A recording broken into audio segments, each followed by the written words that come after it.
Hello guys, can you see me?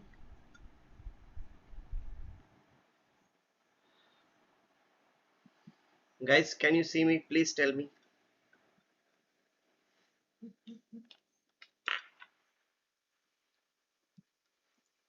If I'm online, please let me know, or I'm not online. What is the status? Okay, we can see you. Okay, fine, you can see me. So Shivendra is here. Wow, Shivendra, you liked it first. Good. And Mayur is also here. Hello Mayur. Karthik is here. Okay, we are few people. And guys, as you can see it on the screen, yesterday the FI is there in front of my name, and it is something which is very special to me because I got the title like the FIDE instructor from World Chess Federation yesterday only. So now you can say that I am a certified FIDE instructor or a chess coach, you can say. So it's a very good news. Like, I'm really happy after that. Yeah. And our Mayur, who is also our friend, he also got developmental instructor. Congratulations to Mayur also. We are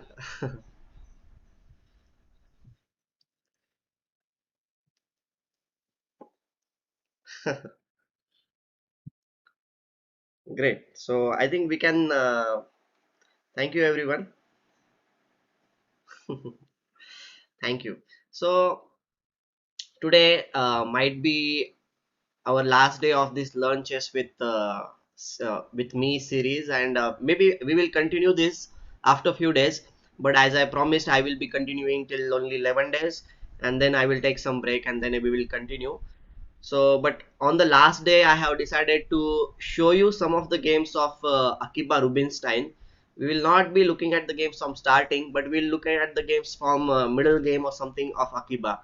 And in this I will show you how he used to play, because Akiba Rubinstein was not the world chess champion, but he was a very great player of past. And personally I got too much influence because of he, because I read about him in the book Positional Decision Making in Chess, which was written by Boris Gelfand. And after that I started learning his like looking at his game and started learning many things from his game. Okay. Yeah, it feels good, Mayur. Like Karthik, it feels good.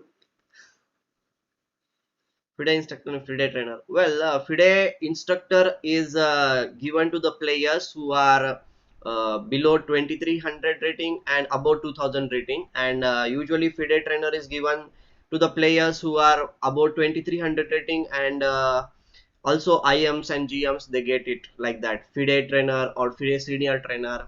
So you can say that FIDE trainer is like grandmaster, and FIDE instructor is like some kind of IM, you can say, or maybe FM.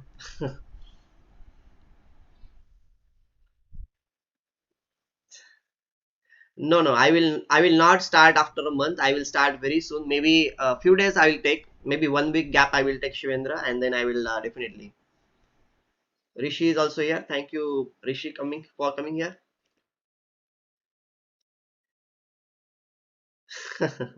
Thank you, Krishna. I mean, as you can teach chess and attend our events, as of now, the different levels are based on rating and experience of teaching. Yes, it depends upon the experience of teaching also, and experience, and as you said, like rating criteria is also there. Yes, Mayur. So let's start with our usual routine. We'll start with the puzzles. Would you like to solve some puzzles, maybe for 5 or 10 minutes, and then we will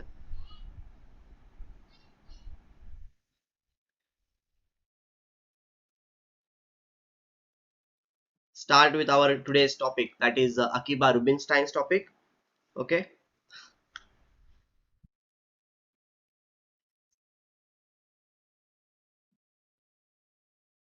Yeah, yeah, Mayur, yeah, definitely. I will be very happy if you or anybody whoever attends our sessions become a grandmaster.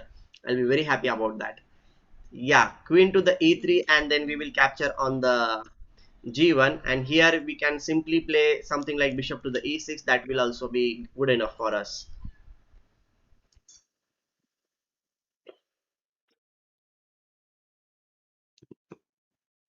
So here what to do from black side?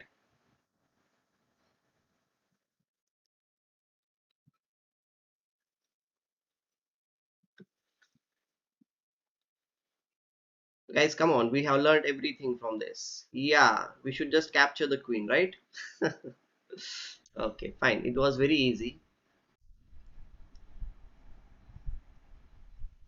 Here what to do? Okay, Krishna.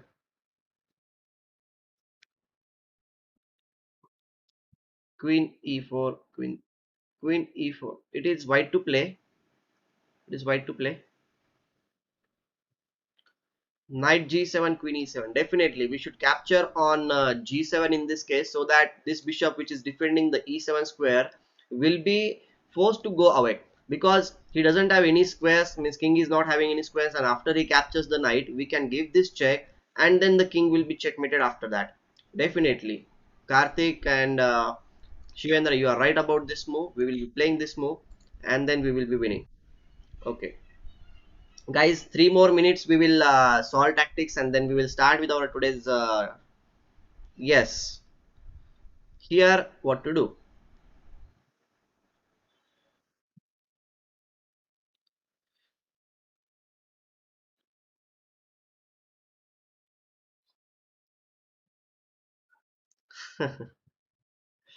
Okay, fine. Here what to do from white side?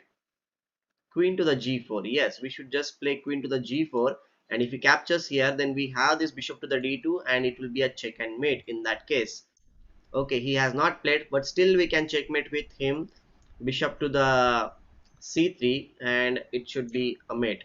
Okay guys, one last two puzzles for today. White to play.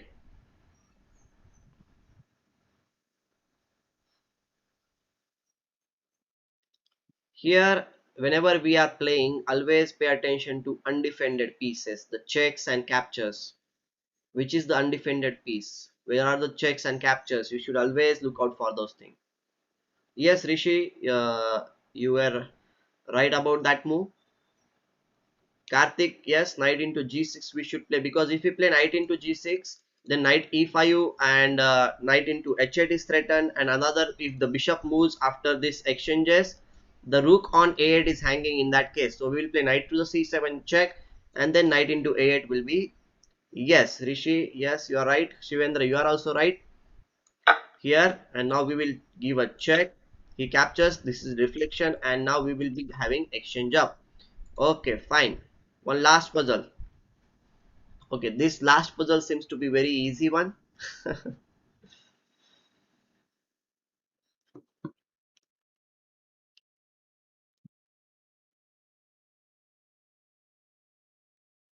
Oh, you deleted it. No, it was not wrong. It was correct only.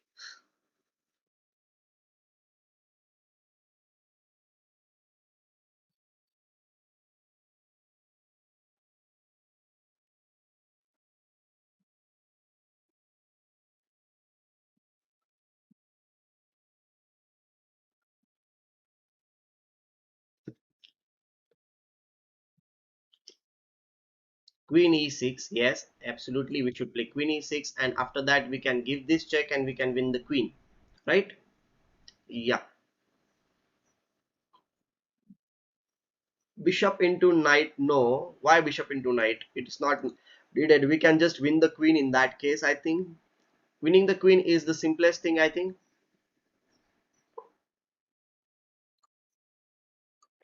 And we will win the queen. Yeah.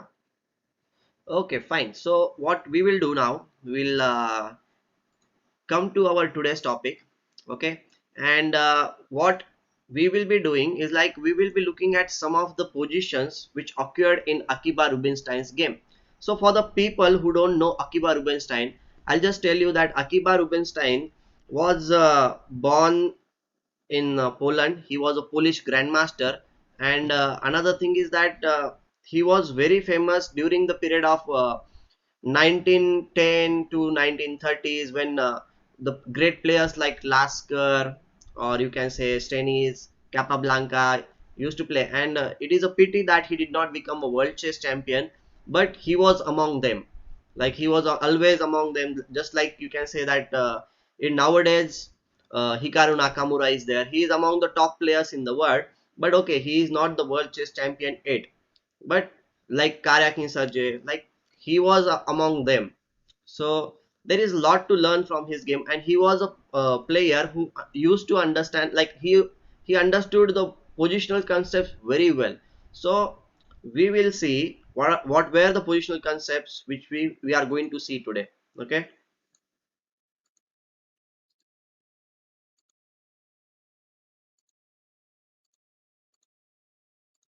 so we will start with this position, and we will see like one more thing from his game we can learn is like how to exchange the pieces, like when to exchange this is a big like problem for us. Like many a times we don't understand which piece to keep on the board, which piece should not be kept on the board. For that we need to understand, we need to evaluate the position, and then only we can take the proper decision.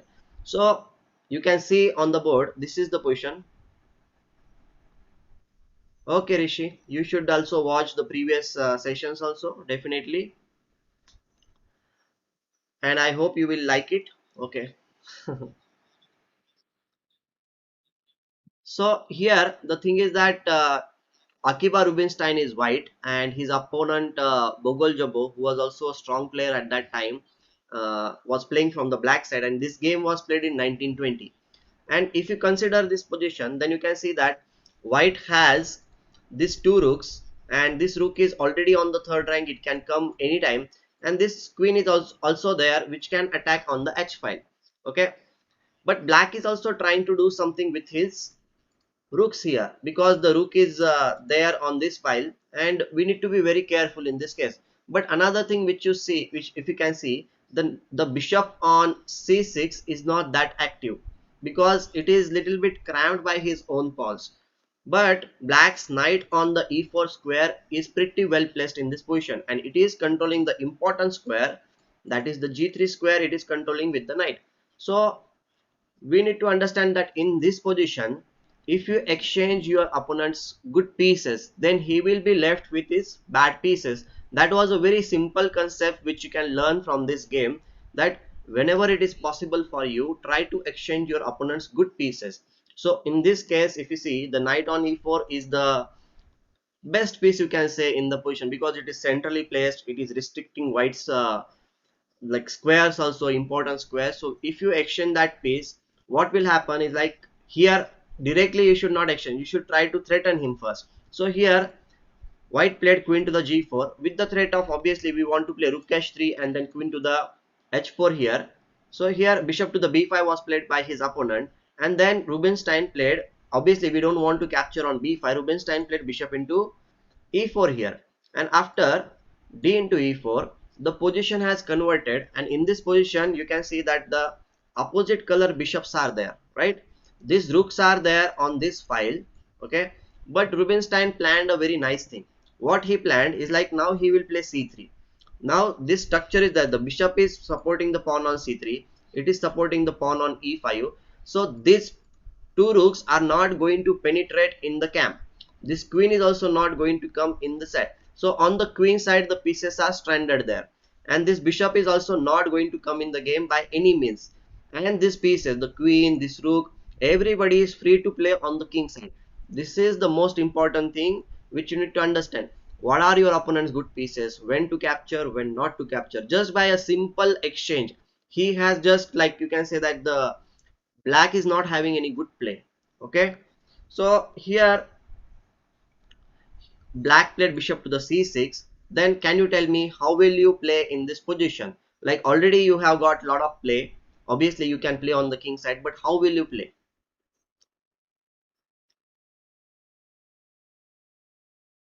Yeah, but even if the bishop comes on d5, what it will do, it will not do anything. Like it is not restricting any of white's pieces, it is not even capturing, or it is not even hitting anything. This bishop on d4 is much better than this bishop because it is restricting whole army of black pieces. The queen is not coming, the rooks are not coming. That's the main problem for black. His pieces are not coming in the game. Yeah, no targets here in this position. Plan looks straightforward. Well, Karthik, if you go for the straightforward plan like rook h3 and queen h4, the thing is that maybe you might get the pawn here, but the king will be like very much ready to run away with these moves, and I don't think so that you will be able to. And playing this rook h3 will also give him some chance to play e3 immediately in this position, which will free up this bishop, because black will be very happy to give up the pawn on e4, because that pawn is actually the hindrance in his camp. So e3 move he will always play. He will give up the pawn, and his bishop will be like opened up after that. If the bishop opens up, then the queen will also come on d5, and then black will get some counter play. So Akiba Rubinstein did not want to give any kind of counter play here. Yeah, yes, yes, correct. Here the thing is that so h4, h5 should be played here. Go simple way. Like if you just play h4, h5 in this position, try to open up the position, then black is helpless. His pieces are not participating in the game. That's the most important thing in this game. So we should just play h4. That's what Akiba played. Then queen e8 was played. And now Akiba played queen to the f4. He's playing simple chess. He is not in any kind of hurry in this position. So black played bishop to the d5. Once the bishop comes on d5, now the queen is also not coming on d5 by any means. Now Akiba played rook to the g3. Okay, because now e3 will not be that much useful, because it will help white to bring his own piece in the game, and we are again having more pieces on the king side. So black played king to the h7, and after king to the h7 he brought his rook in the game. Always try to bring your pieces in the game. Okay, queen to the f4. The point is very simple. Like whenever the pawn on f7 is a weakness, we will always be able to attack the pawn on f7. And also there is like h5, whenever it is coming, we don't want queen here, we want our rooks here, because we want to bring a, we'll come to that. He is playing waiting strategy. It is not like you have to have a concrete plan only in this position. You need to play simple chess. We need to wait. Like every time, as I was mentioning in the previous stream also, that many a times great players who are there, they used to wait. And wait means like they used to just play useful move, which will not disturb their position, but which is good also, and that disturbs their opponent a lot. Because when your opponent understand that even if my opponent is playing very simple move, I cannot do anything, and in this position black is feeling helpless. He is not able to penetrate anywhere. These two rooks are there on the c8 and c7, they cannot come in the game, and that's very frustrating thing for black. So that's why queen f4 is played, just to play simple chess. So black finally tried to come queen to the a4. He is trying to play something like queen to the d1, something like that. Okay, now queen d1 he is coming. So what should we play?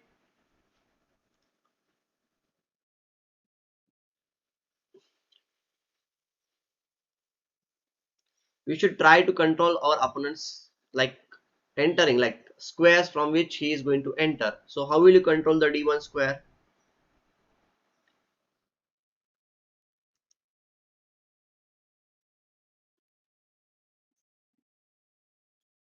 King h2 may be possible. I will not say king h2 is a bad move, but is there any queen g4? Yes, we should play queen to the g4. Yes, Aryaman, you are right. Rishi, yeah, even if he opens the a file, that will be okay. Means he should play like that. But if whenever you play a5, like okay, you can play a5, but main problem is like black. Even if he opens, it will take time for him to play rook a7, rook a8, and bring the rook here. Between that time, white is already ready to play h5 and h into g6. So black is very slow. Black is very slow.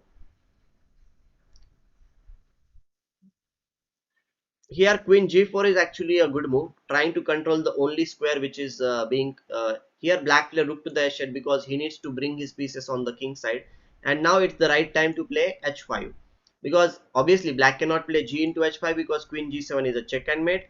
That is not possible for him, so he played king to the g8, and now h into g6, f into g6, and you can see the position of black king side is already opened up. Now in this position, another thing which you can see, the simple strategy, like whichever piece in your opponent's camp is active, you should try to exchange that piece. So in this position, the rook on h8 is actually the main defender. So white played a very simple move. He played rook to the h3. Understand this thing, that you cannot capture the pawn on g6. It will lead to a checkmate after queen to the d1, king to the, sorry, rook to the e1 and queen into e1. It's a check and mate because the h file is already like controlled by a rook here, so we cannot do that. So first of all, exchange your opponent's good pieces. So the rook on h8 is actually a good piece, so we should play rook to the h3. Yes,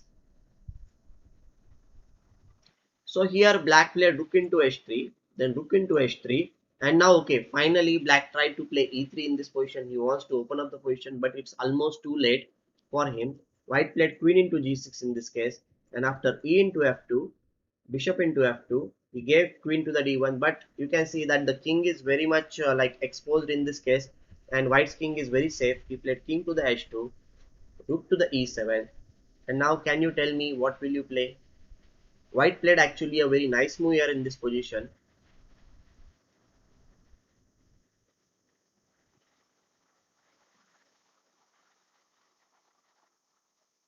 For to understand that move, you need to understand what you want to do. Here white wants to do queen h7 check. When the king will come on the f file anywhere, you want to play rook to the f3. But when you want to play rook to the f3, the main problem is like the bishop is there on the d5 square, and he wants to, he is there to capture the rook on f3. So you need to understand what is your opponent's threat, and accordingly you should take the decision. So what will you play to make this idea work?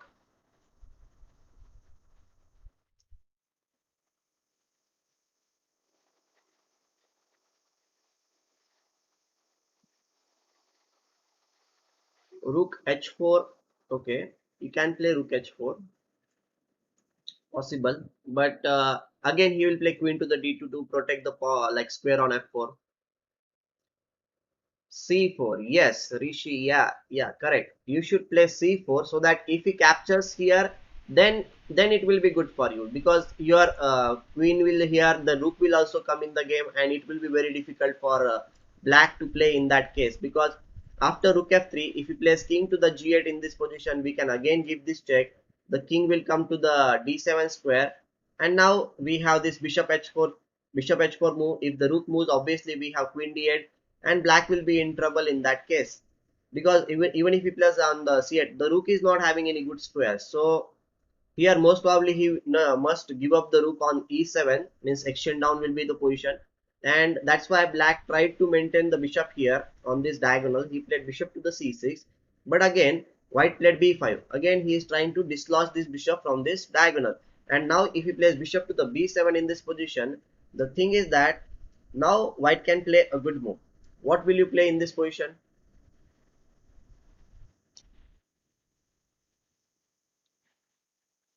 Hi Anirudh, good to see you here. So what will you play from white side?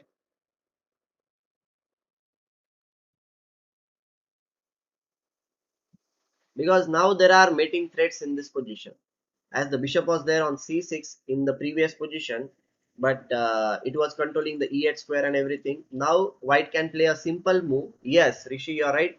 White can play rook to the d3 with the threat of rook to the d8, and black is getting checkmated, and he will just lose the game. So that's why in this position black did not play bishop to the b7. He played queen to the e2, but queen to the e2 is also losing for him, because after just capturing the pawn, we are getting one piece in this position, and that's why Bogol Jobo, like Akiba Rubinstein's opponent, just resigned in this position without continuing the game. He resigned. So from this game, if you see from the start, you can understand that what Akiba did in this game is like he always just exchange his opponent good pieces, and once you do that thing, exchanging your opponent good pieces, then your opponent will be left with bad pieces or the inactive pieces. Even though those pieces are there on the board, they will not be that much helpful for him. Well, Krishna, if you have a simple checkmate, then why to go for queen h7, rook h6, rook f6? You in the end position, when this was the position, you have this simple checkmate, rook to the d8. So you should just win with simple move, no? Why to play queen h7 in this position? It is not needed for you. And even if you give this check, he is running away with king e8. He is going to run away with king e8, king d7. So black will be very happy to run away. Don't allow him to run away. Rook d3 is a simple move. We are attacking the queen. And the next move we are threatening rook d8 check and mate. Okay.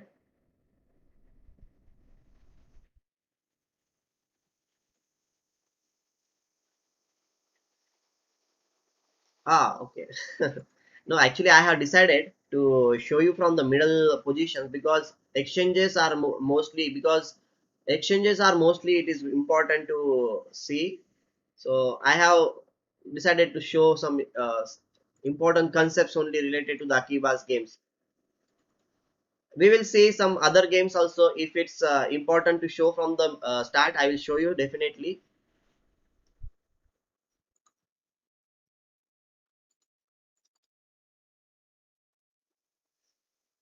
But this game I wanted to show from the end.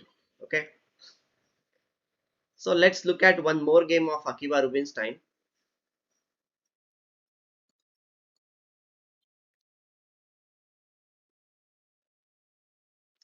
This time I will show you that a very famous middle game which was converted into the end game. Maybe you might be knowing this end game also, but let's see.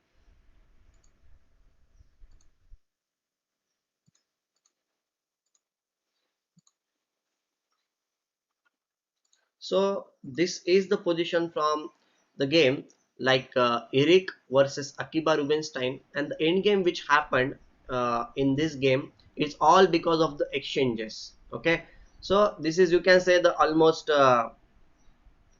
end game is there, but here black is willing to go into the complete pawn end game, but white should not go into the pawn end game, and that's why he made some mistakes. Like white should have kept the pieces on the board and he shouldn't have gone into the end game. So here what happened is, like, black played knight to the d6. Obviously he's attacking the bishop. White played bishop to the e2 and black played rook to the c8, trying to control the c file. Here, after trying to control the c file, white decided to exchange or the control the c file with the move into the d2. Now he is controlling this c1, c2 and as well as c3 square. So here in this position, Akiba played knight to the c4. He is waiting for his opponent to exchange on c4, because if he exchanges on c4, then obviously the rook endgame will be very difficult for white, because the pawn on h2 is a weakness. And you can see this pawn islands are there, these 3 point islands are there, and which are very very bad in this case. So here white still should have kept the rooks on the board and he should have played on, but he wanted to go into the end game and he played rook to the c1. Why I am showing you this thing is, like, mindlessly you should not exchange pieces. This is what sometimes happens. Like, we think that the pawns are equal, everything is equal in the position, and then you should just go into the end game and you should draw the game. Especially this kind of things happen when we are playing against the stronger player. When we want to draw the game, we try to exchange more pieces, but always it doesn't help. Sometimes it helps that exchanging the pieces will help you definitely to equalize the position, but we need to understand if converting the position into the end game will going to help you or not. Okay, so here white is trying to do that thing only. Akiba is obviously a very strong opponent, so he wants to just exchange the pieces, go into the end game where all pawns are equal. But it is not that, because in this position, as I mentioned earlier, the pawn on h2 is a weakness. Okay.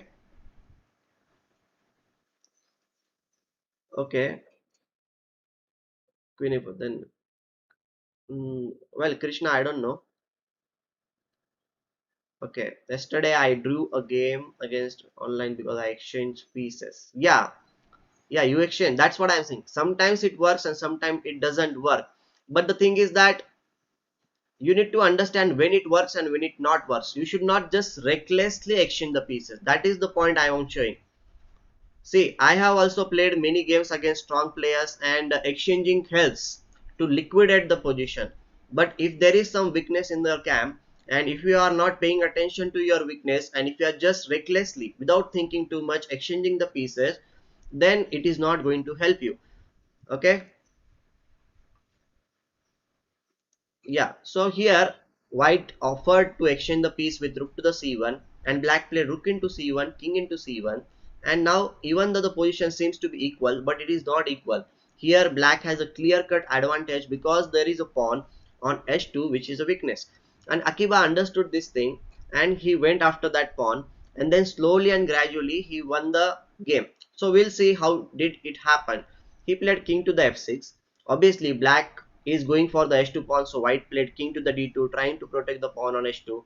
He continued his journey with king to the g5, king to the e2, and then king to the h4, king f1, king h3, and king to the g1. This is what white thought in this position, that I will protect the pawn on h2, which is the weakness.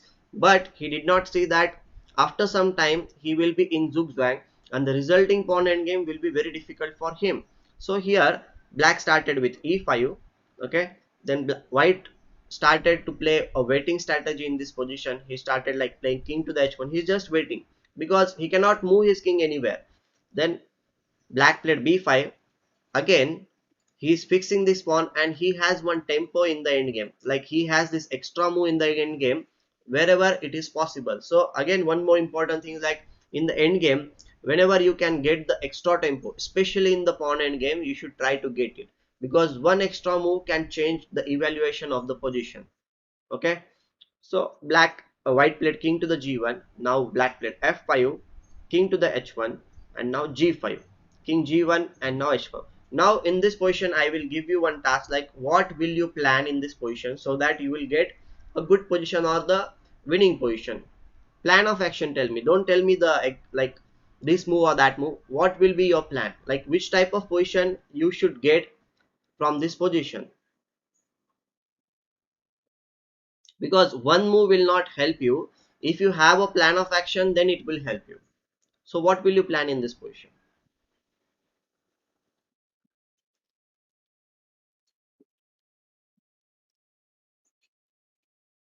Okay, you Krishna wants to make a passed pawn on the f file. Okay, that's your plan of action. Okay, any other plan?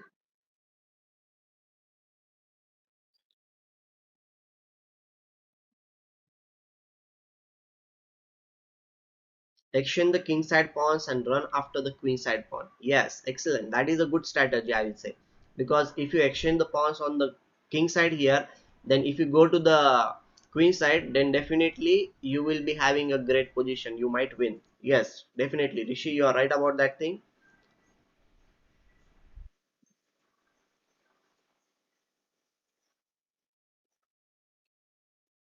Any other plan, guys? Okay, Anirudh, my current rating is 2037, and my highest rating was 2184.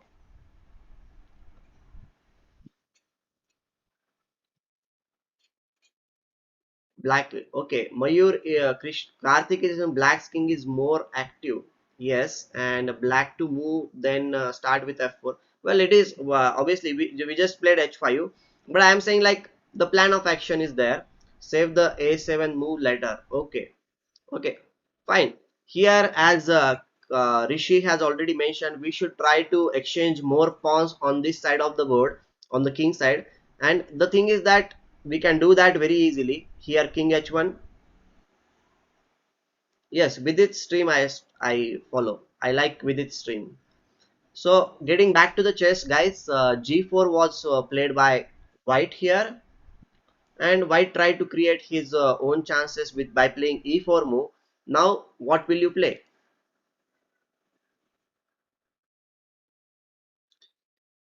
Now which move will you play? Because white is like if you make a mistake, then white will be very happy to capture on f5. So now what to do?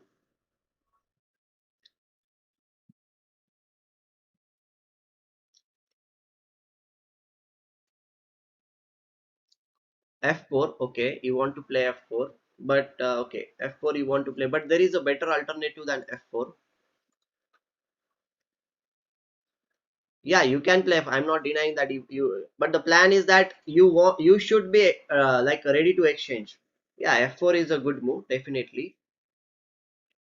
Yeah, f into e4 is also one of the possibility in this position. f4, the plan will be like you want to exchange this f2 and h2 pawn. Once you exchange the pawns on the g3 square, the pawn on f3 will fall after that. That is your plan. Yes, guys, you are right about this. Yeah, f4 is also fine. Then you can play g3 and then you will exchange the pawns. f4 is also fine, but Akiba played f into e4, f into e4. Now it's time for us to exchange the pawns on the g3 square. If you exchange the pawns on g3 square, then the pawn on e4 will fall and then we will win the game. That's what happened. He played h4, then king to the g1. Now g3 was played, and obviously now the pawns are going to be exchanged on the g3 square and it is going to be winning for black. Yeah. Yes, correct. And this position is completely winning for black, and that's why his the opponent just resigned in this case. No, no, it's okay, Karthik. Sometimes it happens, like you forget about the moves, but that is okay. Don't worry.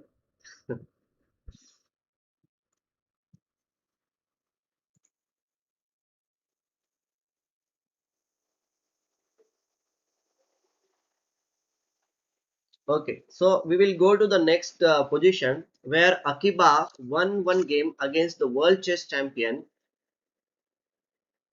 Tarash. Okay, Sigbert Tarash. Not Tarash, actually. He was not world champion. Sorry. No, no, that was a different game. I'll show you that game also. But this game was played against Tarash. Sorry,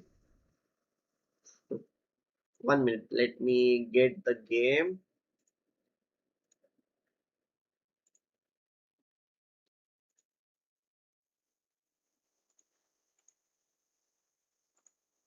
Fine. Here in this position, Akiba Rubinstein was white. His opponent Tarash was black in this position, and you need to understand what is really. So I will flip the position, and it is we will think from the white side here. Okay. Now, if you think about the position, then you can see that white structure is quite solid here, but black's king seems to be a little bit weak in this case because the pawn structure is broken. Correct.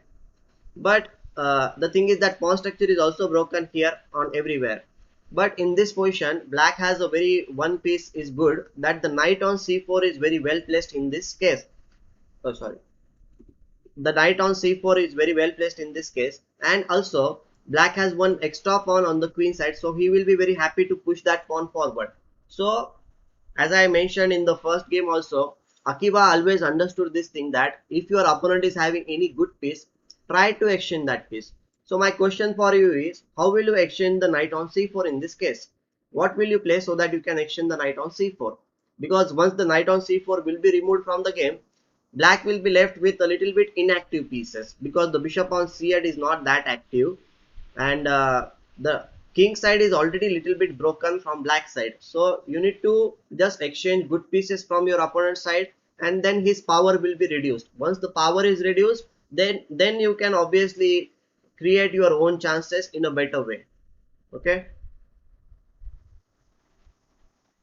c3, not the bishop. Yes, bishop, if you play, then he will not obviously capture your bishop. I am asking you, like, how will you capture the knight, like how will you exchange the knight on c4?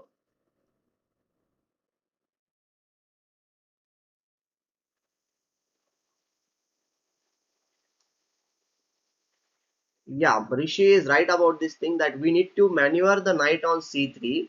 The maneuvering of the knight on c3 is like we can play knight d1 and knight to the e3, and we will try to exchange this knight on c4. That will be the much better plan in this position, because once you exchange the knight, or if the knight goes back also, then bishop will come on the a3 square and we will be hitting on the d6 square, which is also a weak pawn in this case. So that's why Akiba started with knight to the d1 move, going to the, yes, Mayur is saying bishop e3 comes to mind, but it also gives us double pawns. Okay, we need to double. attack the knight about knight d1 knight a3 or knight d1 knight e3? Definitely you should play knight to the d1 with the idea of knight to the e3, and we will be trying to dislodge this knight from the c4 square. If the knight gets exchanged, that is good for us. If the knight doesn't get exchanged, if it goes back to any square, then obviously the bishop will come to the a3 square and the pawn on d6 will be a very weak pawn.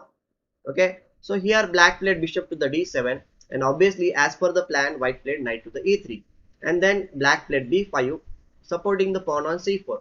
Now my simple question is like, will you capture the knight on c4 or not?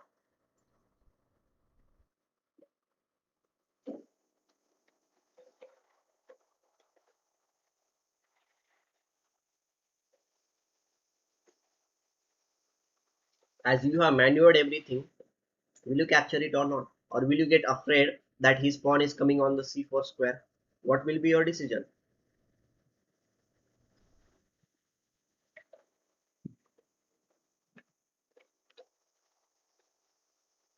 No, actually, even if the pawn is protected here, the protected pawn will only be there if the pawn comes on d5 square. And even if the pawn comes on the d5 square, the pawn on d5 will be very weak because this bishop is hitting here. And the thing is that bishop is also going to come on this diagonal, and black will be little bit in danger in that case. So that's why Akiba captured on c4. That was actually a good decision here. It is not a bad decision at all in this point, because that's why you manured your knight. If you are not going to capture the knight, then the move knight d1 knight e3 was a wastage of move.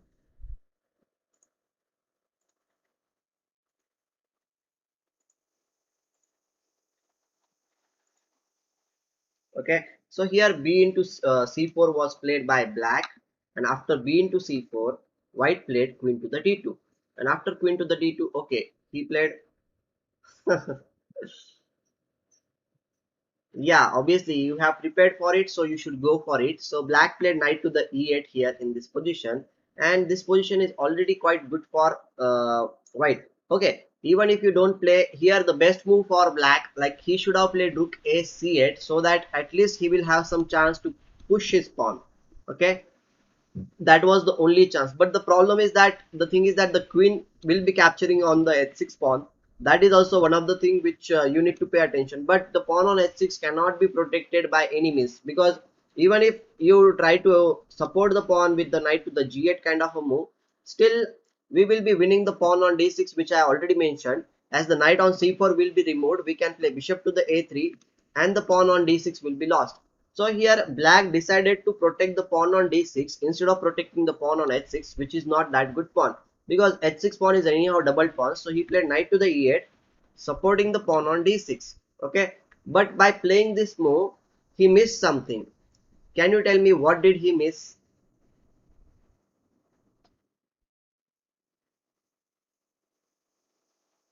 After knight to the e8, white will get a very nice, like he has a very nice move by which he can open up his one piece. Which move will you play?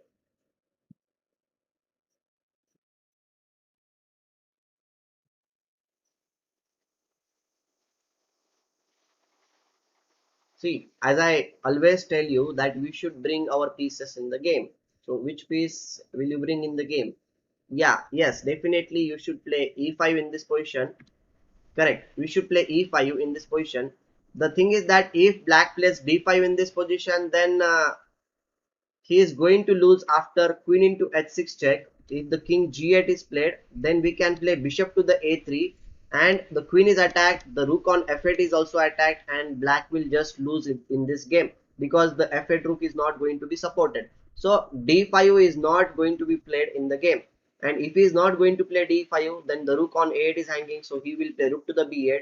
But this will also not help him much, because after queen into h6 check, king to the g8, queen g5 check was given, and if we play king to the h8 in this case, we can win this pawn also, and we can attack the bishop on d7 also by playing queen to the e7, and black's position is almost collapsing in this case, because if you play bishop to the c6, then we will lose the rook on f8.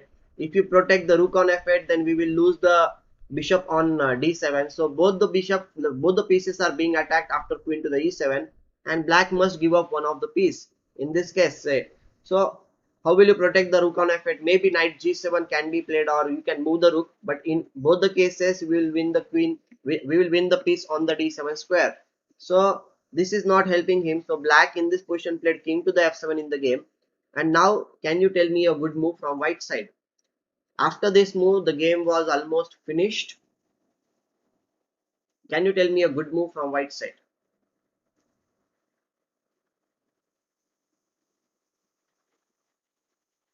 Yes, Mayur, you are right about your move, but now what will you play? I will again tell you, bring a piece in the game. Which piece will you bring in the game now? You mean to say bishop f3? Yes, Karthik, we should play bishop to the f3 in this case, because if you play bishop to the f3 in this case, the bishop is coming on a very nice square, that is the h5, and black is having a very terrible time in this case. Yes, bishop f3 is quite obvious move. So he black played rook to the g8, and now bishop h5 is also one of the good moves. But here white decided, Akiba decided to play queen to the h5 check, king to the g7, and now bishop to the e4, hitting the pawn on h7. Black played queen to the e5. This position is already very difficult to play from black side, and white went on to win after queen into h7 check, king to the f8, and he played queen into d7. Queen to the e4 was played, and black resigned after bishop to the h6 check, because can you tell me what will happen if knight to the g7 is played in this case?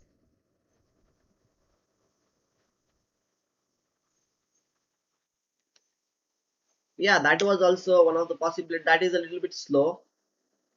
That is a little bit slow plan.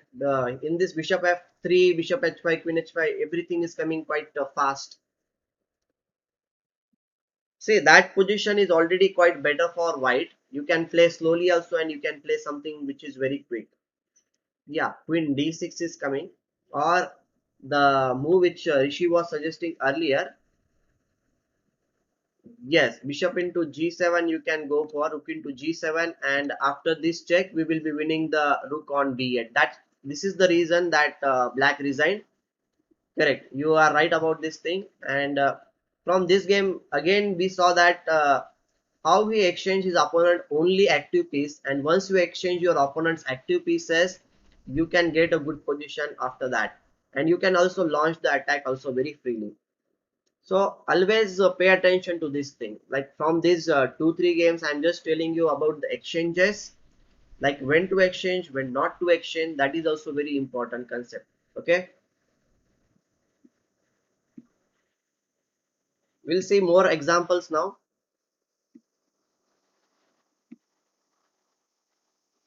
Now we will see uh, from a position which is not like end game. We will see from a position which is from the opening. Okay.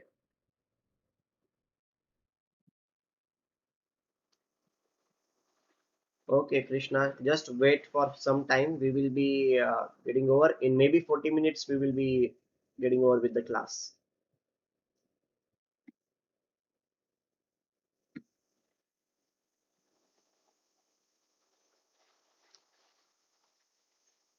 Okay, I am still searching for the opening moves. Guys, just give me 1 minute, okay? If you have any questions, you can ask me till that time, or if you have questions related to the game, also you can ask me, because we are very few people here. Only 5 people are here, so you can ask me any questions. I will be very happy to show, like, tell you or answer you your questions.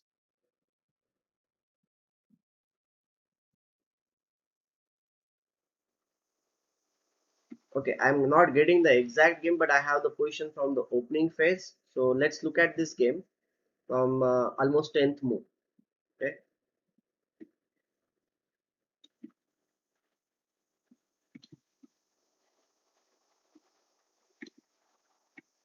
so this game, which was Akiba played against Joner, and you can see this is almost opening only. This came from the exchange variation. I am quite like sure about this thing. And here in this position, you can see that the king is here, This bishop is there on this diagonal, queen is also there. So Akiba decided to play in a very interesting way. What he thought is like, I will castle on the queen side, and then I will play with h3 g4, this kind of moves, and he will expand on the king side. So he played long castle in this position, and his opponent played bishop to the g4. Now he is going to exchange on the f3 square. Okay, and here white needs to decide what to play in this position. Should white play queen to the e2 and protect the knight on e2, sorry, f3, or should he play something other move and like just like h3 and force black to capture on f3, so that the pawn on g3 g2 will be going to the f3 square, and we will get the g file open. So what will you play? Will you try to maintain the pawn structure, or will you be willing to ruin your pawn structure but get the g file open? Yes, definitely we should play Rishi.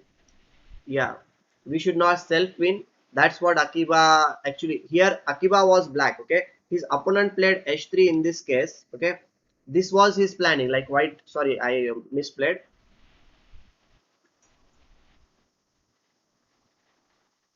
A semi-open file, then you should go. Definitely, you should go for this. That's what it happened. Also, he played this move and in this move. But here in this case, black also thought like, okay, white is going to go for the g file. Correct. This is a typical idea in Petro as white. Yes, definitely. The So black also needs to do something, like when your opponent is going to attack you on the other side of the board, then what you should be doing in this case?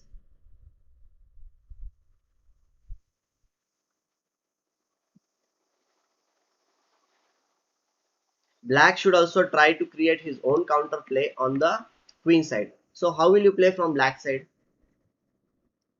Definitely you should move your pawns on the queen side, correct? Yeah, c5 or maybe b5, a5, all three moves are possible. But here black decided to play a5 because he wants to play a4 and then this, because currently unless and until these rooks will come on here, nothing will happen. The main point is like, black has this bishop on f6 which is protecting the good square, that is the g7 square, which is the weakest square in the black, sorry, weakest square in the black's camp. And that is the main problem here.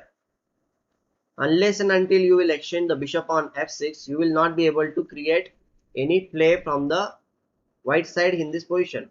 Yeah, b5 or b4, I like that idea. Yes, you need to create counter chances on that side of the board. And here white first of all played king to the b1. Okay, he is defending the position. Now Akiba played knight to the d7. If it's needed, he might play knight to the f8 and protect everything on the king side. But knight to the d7 also has the idea of playing knight b6 and knight c4 if it's possible for him. So white played knight to the e2. He also wants to go on the king side in this case. So Akiba again brought the piece with queen to the b6 in the game. See, your opponent is going to play on one side, you must play on the, because the center is closed. If the center was open, the story would have been a little bit different in this case. Here white played bishop to the f5. Okay, and obviously the d7 knight should be protected. Black played rook to the f8, and here white made a mistake in this game. This was his like the like first mistake you can say in the game, like big mistake. He decided to exchange the knight on d7, which was not necessary for him, because you can see the bishop is very powerful, right? And opposite color bishops are there, and the side which is having the attack usually gets the good play. So whenever the bishops are of opposite color, we should try to attack, because your opponent will not be able to control the squares on which his bishop is not there. Yeah, it blocks. Yeah, it blocks a little bit, but he wanted to put pressure because he wants to play a4 a3, and he just by playing b5 nothing will happen, because white doesn't have any weaknesses at the time. He can play after a5 a4, he can play once the weakness will be created like a3 or b3, then he can play the queen to the a5 and then b5 b4. That was also one of the thing which he can play.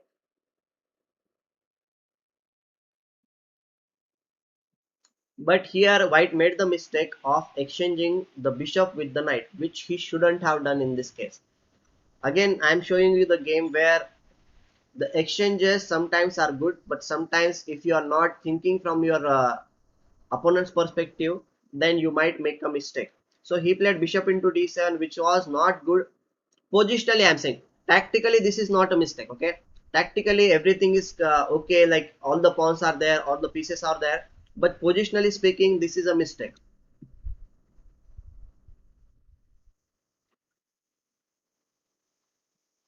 But positionally speaking, this was a mistake from white side. Okay, white played knight to the f4 in this position, and here, okay, now knight h5 is coming. He's trying to play knight into f6 or knight into g7 in this case. So black played, yeah, he is going for that move. So he played rook to the d6, supporting the bishop on f6. Okay, so he played rook h g1, and now there is too much of pressure on the g file, correct, and the knight is also coming on the h5 square. So black played, means Akiba played king to the h8, so that there will not be any piece on the g file. Here white played rook to the g4. Obviously white has a good play, because next move he is going to play rook g1, and he will be putting more pressure on the g7 pawn. So black played rook to the g8, controlling the g7 weakness, which is very weak point in this position. So white played rook d g1. Now black understood that he needs to defend his position, so he brought his another piece in the game by playing queen to the c7. Now the queen is also coming for the rescue. Anytime if it's needed, it will come on the e7 square in this case. Yes. So here white decided to play knight to the d3, so that it can jump on the e5 square also, and he is controlling the c5 square also in this case. Because this is one of the ideas from black side, that black is going to play b6 and c5. Once the c file will be opened up, at least black will get some counterplay in that case. And here obviously, as c5 is controlled, black played b6 in this position because he wants to play c5. Yeah, black is on the back foot, but he is trying to get into the game, because now c5 is one of his threat in the game. So white played f4 in this position, further consolidating the e5 square, because knight can come on e5 square at any point.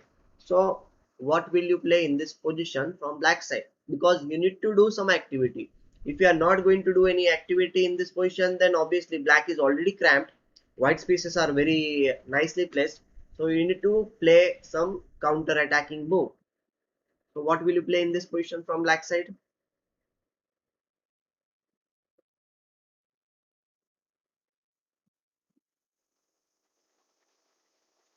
Yes, c5 needs to be played in this position at any cost, because you need to try to open up the c file, because if you are not opening up the c file, then you will not have any play in this position. So c5 was played by him, and after d into c5, b into c5, queen into c5.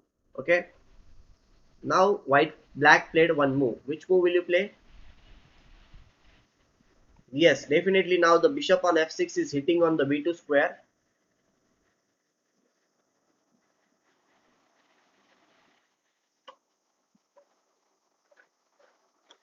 Yes, we should play rook to the c6 in this position.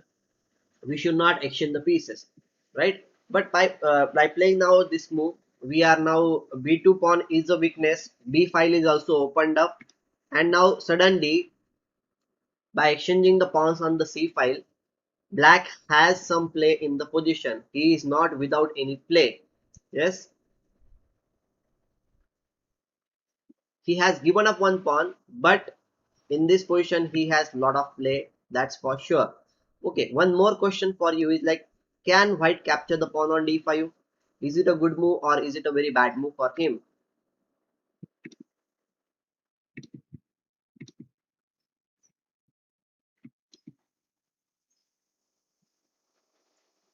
What will happen if he captures the pawn on d5?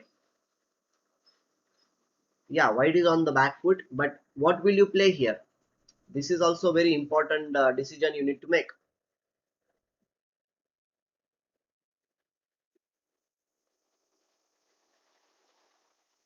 because white did not capture on d5. In the game, white played queen to the a3, trying to protect the b2 square. But my question is, like, sometimes it happens, no, if you give up one pawn, then your opponent might be capturing your other pawn also, that is the pawn on d5, which is hanging in this case. So what will happen if we capture the pawn on d5?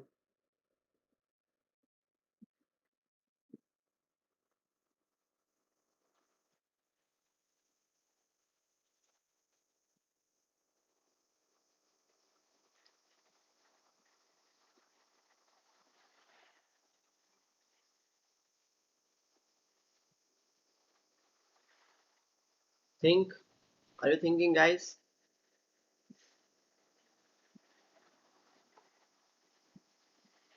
Rook d6, queen e4, rook e6, queen d5, rook d8, queen b5, something like this.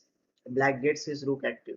Okay, you want to play rook to the d6, but I will say, like, instead of playing this rook, why don't you play this rook? Yeah, rook d8 makes more sense. Like, I understand you, that you want to play rook d6, but instead of the this playing the rook on g8 makes more sense in this case, right? So rook d8 makes more sense in this case, because bringing the new piece in the game, and you are hitting the pawn on knight on b3 also. Maybe he will play something like queen to the b3, trying to protect the pawn, like bishop here. Now you play rook to the b8. Again you are hitting the pawn on b2 with your rook as well as the bishop with the tempo. This is the main point. And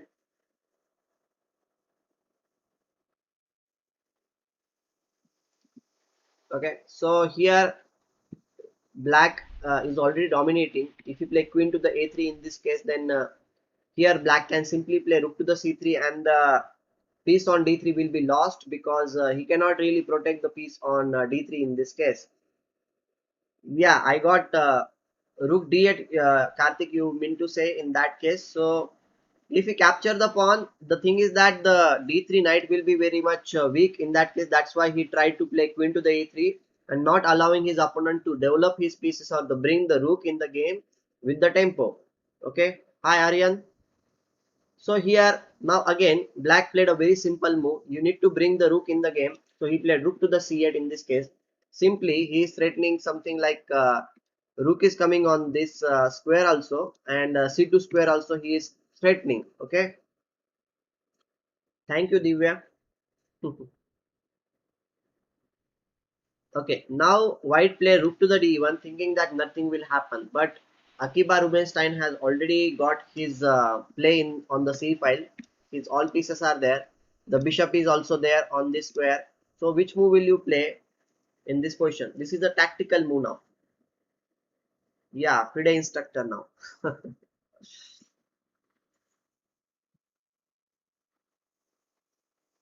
Let's see how much you are good in tactics.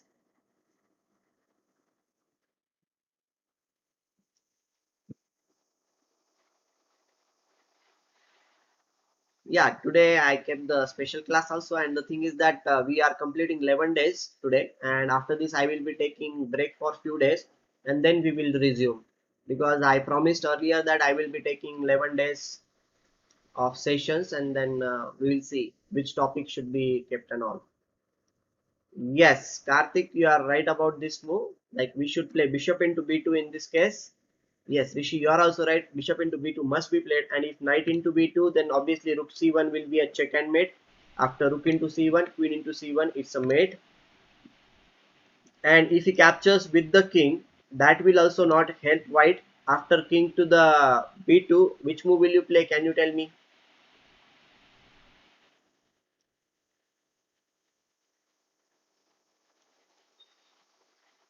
Because here finding the good move is very important. Yes, Mayur, you are right about this thing. Your variation is right, but what about the king's capture? King's capture is also very important. uh, Rook c2 is not that good, I will say, but rook to the c3 is much more better, because you are attacking the queen. Once the queen is deflected from this square, let's suppose if you play queen to the a4 in this case, then we can play rook into d3 in this case. And if you play rook into d3, Then we can play queen to the c1 check. The king will come to the b3 square. Then rook to the b8 check. And now the king is not having any squares, and he must give up the queen, and then you will win the game for sure. Means last resource is queen b5, but that will also lead to a checkmate. Rook into b5, again king to the a4 is the only move. And now here in this position, which move will you play? Queen to the c4, king a3, and now queen to the b4 will lead to a check and mate. So that is the main point of playing rook to the c3. You are going to remove the defender, that is the d3 knight. And there is also another simple move is also that you can play rook c2 also. This is also a possibility, because if he plays something like king to the a1, obviously we have this queen c1 check. And if he plays king to the b1 in this case, then also we can play rook to the b8. And again, he if he goes in the corner, then queen c3 check is there. If he brings the knight in between, then obviously we will get the knight, and that is also winning for us. So both the moves are possible, but it should start with the rook c3 move, deflecting this queen from, so protecting the b2 square, and also protecting the d3 knight. Okay. Yeah, rook c3 was not that much easy. It is all about the deflection, like deflecting your opponent's defenders. The queen on a3 is the main defender.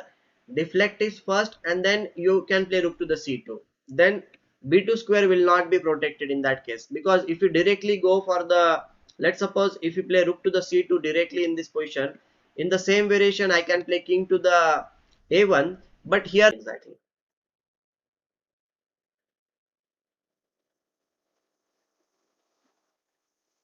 Guys, can you tell me if I am there or is it disconnected? Because I'm not able to understand. I hope that I'm not disconnected. Lag is there. Okay, lag is there. Am I back now? Okay, it's I'm back, I think. Right? Okay, okay. I'm back. Okay, fine. So this was an interesting game. From this game, can you tell me, like you are here, like can you tell me? Okay, can you tell me what was the most important factor in this game? Till that time, I will get one more game for you.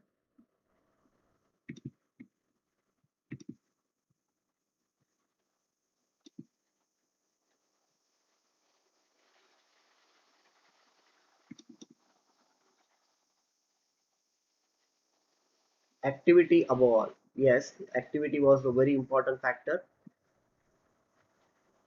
Pile up on the king and destroy him. Okay, fine. Then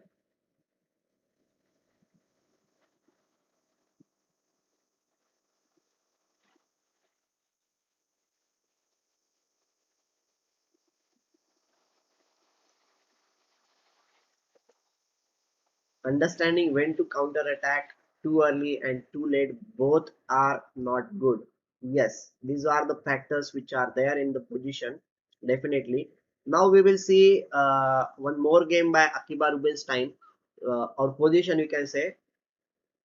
Yes, you need to seize the initiative. The bishop knight trade was very bad. Yes, Rishi, that if the bishop was there from the white side, no, the light square was bishop was there, then it would have been much more better position, like much more better position for white in that case, because bishop was very important in that case. And the bishop, he should have just played knight f4 and knight h5 in that case, because whenever in that position, if knight f4 knight h5 was coming, if g6 is played, then we can always play bishop into g6. But once the knight is gone, once the bishop is gone, there was no attack on the g6 or anything. So it was a very simple position from black side. Then all he need to do is like create his own counter play. Okay.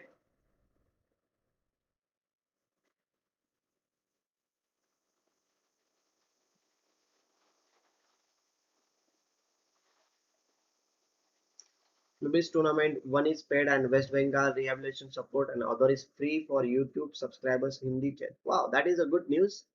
You should play. Are you going to play in the both the tournaments, or are you going to play only one tournament?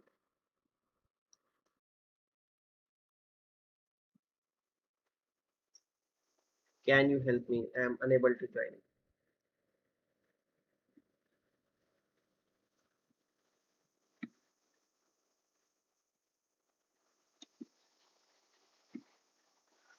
Okay, fine. So now we will go to the next game now, which is played by two masters of positional school, or you can say the hyper modern positional school. One is obviously Akiba Rubinstein. The other name, can you guess? Because of whom all the positional concept which we know now is established. Can you guess the other positional master who developed all the positional concepts whichever we know now? The other pair.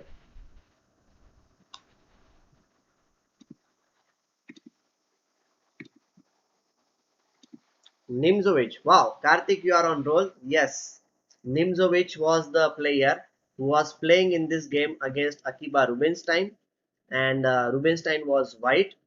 Okay, and his opponent was around Nimzovich was black and Akiba was white. Sorry, Akiba was white.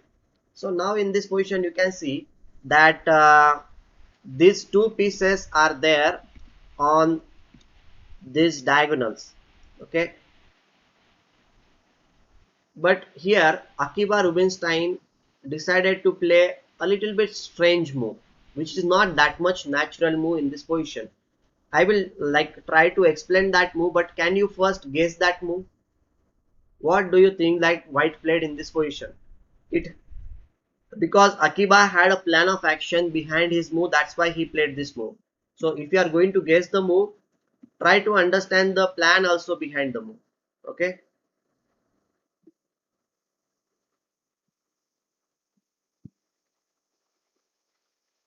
I think Vish's stream is at 8 or 8 or something like that. I think I have not checked it yet, but I think it's at around 8 o'clock, 8 or 9 o'clock.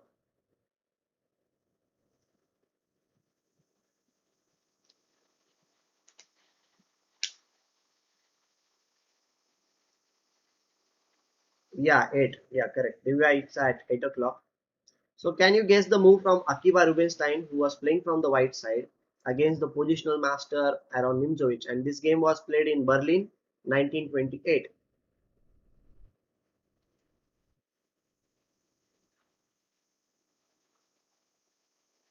to exchange the light squared bishop.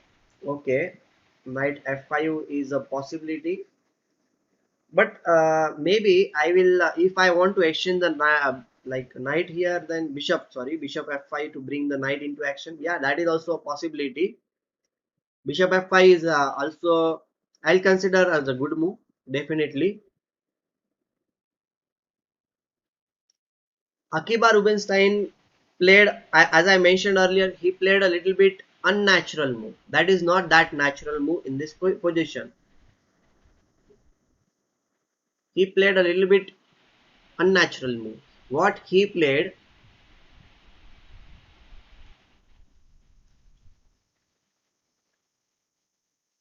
because anybody will not play this move unless and until you have a plan of action in your mind. Okay, guys, I will tell you the move which Akiba played was a little bit strange move to understand, but you will understand it after some time. No, no, no, he did not. No, not f5. He played bishop into f6 in this position. And this move is a little bit, you can say, unnatural in this position because you are giving up your good bishop which was sitting on the b2 square which was hitting on this diagonal. So it's not that natural to give up the bishop for the knight which is sitting on the f6 square. Now we will understand why did he give up his bishop on b2 to the knight which was sitting just on f6 square, doing that not that much great job. Okay, here obviously black will play queen to the f6. The idea of Akiba was that after queen into f6, he will play knight to the e4, attacking the queen on f6. The queen will move to the h6 square, and now he will play f5. This was his idea. By playing this move, the idea is like the knight is now restricted. The g6 square is not there for the knight. He cannot come on e6 obviously because the pawn is also there. The another thing is that we are also threatening f6 on the next move, and if the position opens up, then black will be in trouble, and one of his defender is lost in this game, like from the game. The bishop is also a little bit restricted in this case. Hello, Tuvya.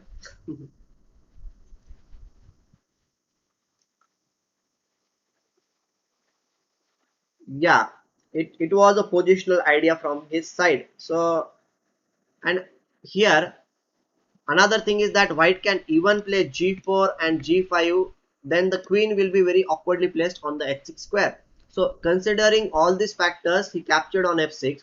He like he played on captured on f6 to invite his opponent's queen to come on the f6 square, and then knight came on the e4 square, that is the central square with the tempo. The pawn on d6 is a permanent weakness in this case. That is also one of the important factors, because black cannot play queen to the e7 in this case, because obviously knight into c5 will be played. So if he wants to defend the pawn on d6, he must play something like queen to the h6. That is the only move, because queen to the g6 is also not good, because our bishop is sitting on this diagonal. Okay, again we will be playing knight into c5 in that case. So queen h6 was played, and then he played f5. Now the queen on h6 is badly placed, the knight on f8 is not coming in the game, and all he can do is like, okay, the rook is there on a7, that is the only good piece which he has. So he played rook to the a3. Now here Rubinstein was a very calm player. Okay, he has two options to support the pawn on b3. Oh wow, Tuvia. Happy birthday, Tuvia. Wish you a very happy birthday, Tuvia. I was going to call you, Tuvia, but after the because I woke up very late before the class only, and at night I was going to call you, but I thought like, maybe you are sleeping. I remembered your birthday is there today.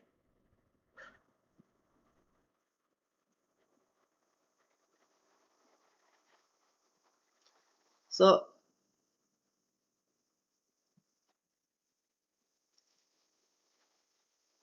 So rook to the b1 was played by Rubinstein here, and then okay, nothing is really happening. The rook is not doing that great job here, so he went back to the a6, and suddenly you can see that in this position, black pieces are not having any purpose.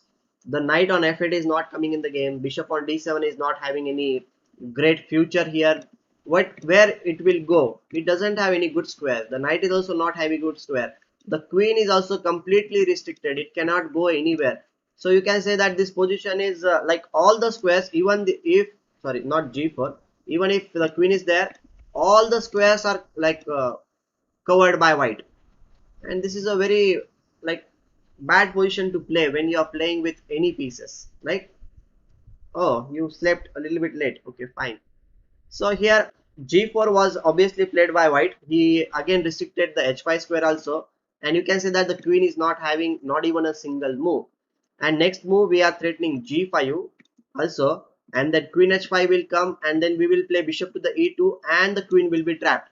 So how will black play in this position to stop this queen, trapping the queen here?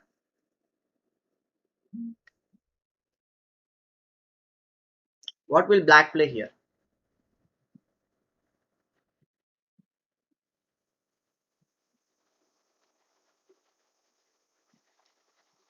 Which move will you play? Obviously there is only one way to stop it, that is the best way, that is the f6 way. F6 should be played. Yes, g6 was also a possibility, but if you play g6, then again you are creating too many weaknesses in the case. Okay, so f6, and now Akiba was a very nice. He was in a very calm mood. He played king to the g3. He is not in any kind of hurry, so he played king to the g3. Then bishop to the c8 was played. He played rook to the e1. Then bishop to the b7. Positionally, you can say that this position is already quite good. Okay, he played king to the g3 with the idea of controlling the h4 square. The queen will not come in the game, and the queen on f2 will be free in that case. So it is a very nice idea. Okay, now the queen came to the e2 square. He wants to penetrate, or you can say the enter on the e file in this case. Black played knight to the d7, and now can you find out a tactical idea by which white won the game?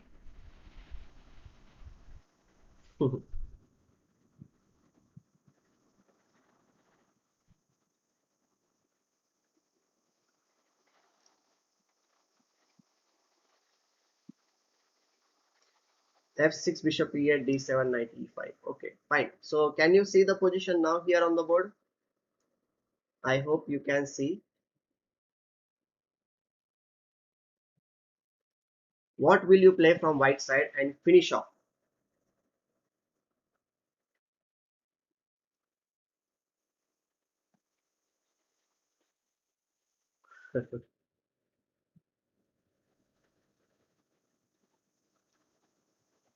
Knight into d6. Yes, Krishna, we should play knight into d6 in this case, because once you play knight into d6, we can okay, what is happening after knight into d6, that is also very important. If you play rook into d6, we can play queen to the e8 check. Obviously he has only one move, that is the knight to the f8, and now we are going to play rook to the e7. Now the idea is quite clear. We want to play queen, sorry, not here, that is a wrong diagonal. Queen f7 check, and then queen into f8, it will be a check and mate. So black can play or defend the position only by this g6 move, because he is defending the f8 knight here. Now what will you play? How will you win? Now this is the final, like final finishing touch, you can say. How will you win in this position? White to play and win. Yes, to be maybe like after 10 o'clock, I might plan for the next stream.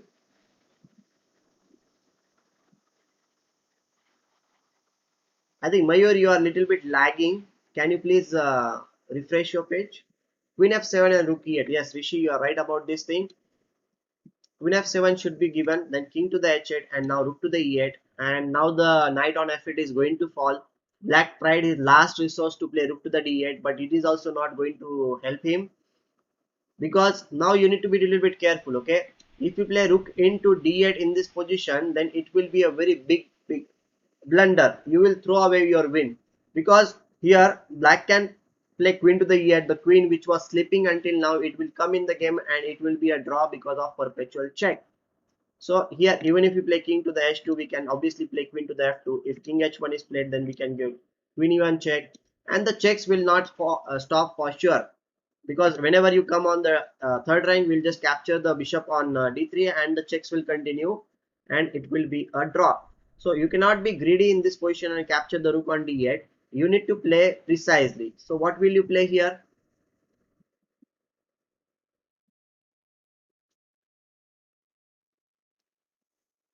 Because you need to finish off the game, but you need to play very accurately. You cannot capture the rook on d8. Yes, queen f6 should be played here by white pieces. Definitely we should play queen to the, sorry, queen into f6 should be played, and after king to the g8, again you need to play a good move. What will you play after this move? Here obviously queen into d8 is the simplest move you can play. All the black pieces are tied down. We are controlling the e3 square. Yes, Rishi, you are also right about that move. But Akiba decided to play in a little bit different way. He did not capture on d8. He played queen to the e6. That is also good enough for winning, because after king g7 or king h8, the main thing is that now the e3 square is controlled, and next move he can capture the d8 rook. But he king g7 was played, and now he played f6 check. If king h8 is played, then rook into d8, and e3 square is obviously controlled by the queen. And next move we are going to play queen e7, or queen here rook e8, and then we will capture the f8 knight also. Black is completely lost in this position, and that's why he resigned. So from this game also you can understand that sometimes you need to understand what is good in positional term, and restricting your opponent's pieces is also a very good strategy, and placing your pieces at the right place, like placing your pieces at the right square, like by just exchanging the knight on f6, he offered his opponent, he invited his opponent to come on the f6 square with his queen, and then he placed his knight on the central square, then he played the f5 move, and after that suddenly black was in trouble, he did not gain any play. So this, I think, like this was a very nice positional game by Akiba Rubinstein, which he played against obviously the positional master, that is Aaron Nimzowicz. Yeah.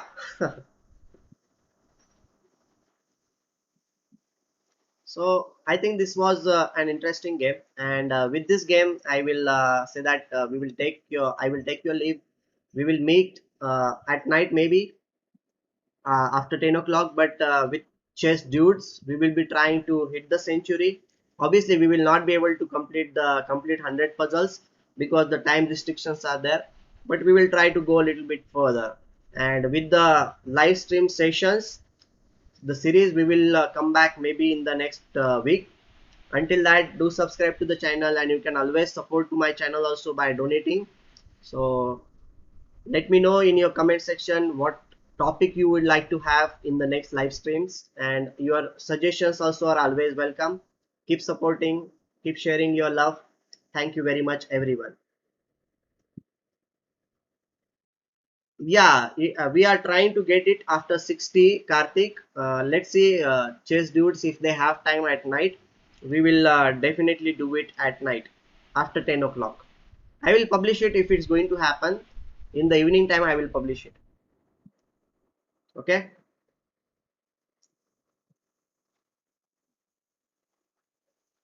Okay. See you then. Thank you very much, guys. No homework. Enjoy chess. That's what I will tell you. Enjoy chess.